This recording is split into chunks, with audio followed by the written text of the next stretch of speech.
Hi everyone, welcome back to this channel. In this tutorial, I will show you how to complete the Legend of the Rainbow Whale quest in Heartopia.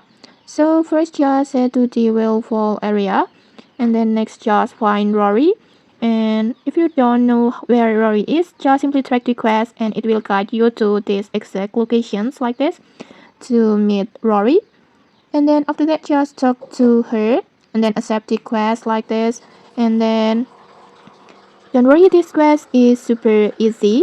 In here, Rory will ask you to speak with one of several NPC. You can choose any of the NPC that mentions on here. And in here, I pick Atara because he's the closest. So I will just go to the Atara on here and then just talk to him. Just talk to him like usual.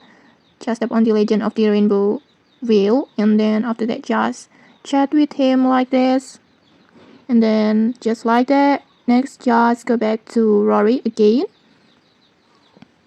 like this, and then just talk to her again to confirm the quest like this, and the quest is complete. You will receive these rewards. And okay, that's it. If you found this helpful, don't forget to like, comment and subscribe for more tutorials. Thanks for watching and see you.